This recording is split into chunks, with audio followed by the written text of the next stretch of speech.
I'm Mark Kushner, a researcher at NASA's Goddard Space Flight Center, and I work on understanding distant planetary systems.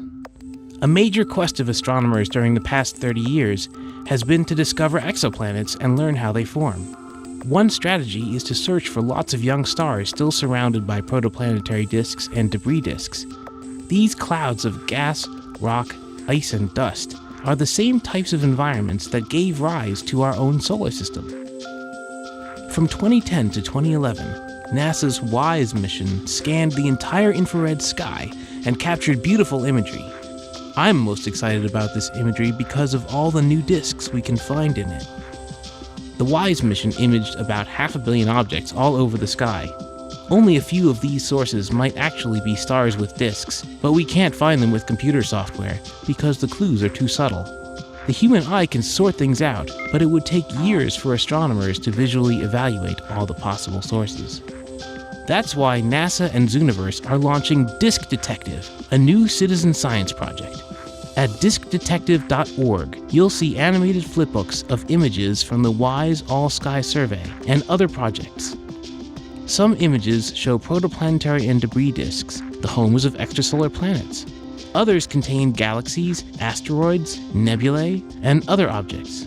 When you go to the site and classify objects, you'll be helping me and other NASA scientists figure out which is which. DiskDetective.org is a NASA-led crowdsourcing project whose main goal is to produce publishable scientific results. The disks we find together will be future targets for telescopes like Hubble and the James Webb Space Telescope, which will search for patterns in the disks and for extrasolar planets they may contain. We hope you'll join us.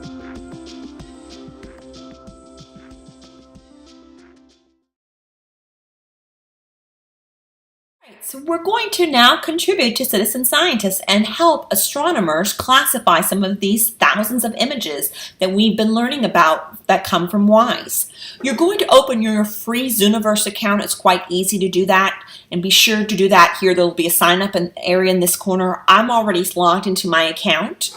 I'm going to show you the options to contribute to this project. It's quite easy. Right here, there's a tutorial that you can actually go through, and it'll show you how to classify the images. You'll be classifying the images in the different wavelengths. As you can see on this area, it's shorter, and then as we go to this area, the wavelengths get longer. And again, WISE is using infrared.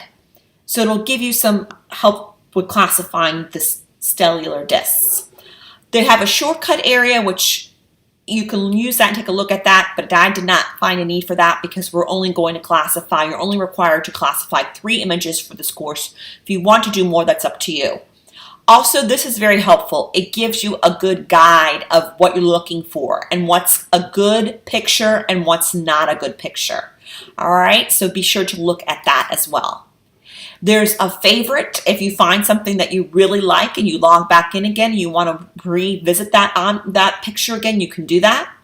Also, there's a discussion area where there's a blog as well as other citizen scientists talking about what they find, because something can be found in this project that can make world news, or someone in our class can make a major discovery and be part of that, or so that's pretty exciting stuff. So after you go through the tutorial, all you're going to do is make a classification.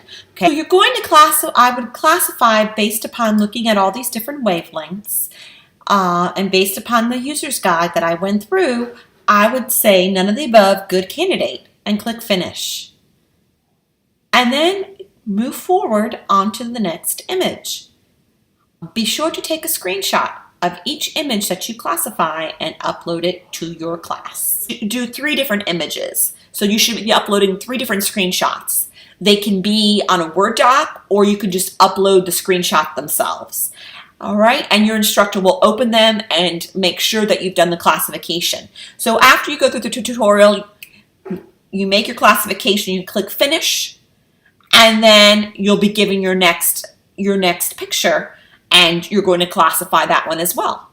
So I look forward to our class helping contribute to this citizen science project and looking at the night sky.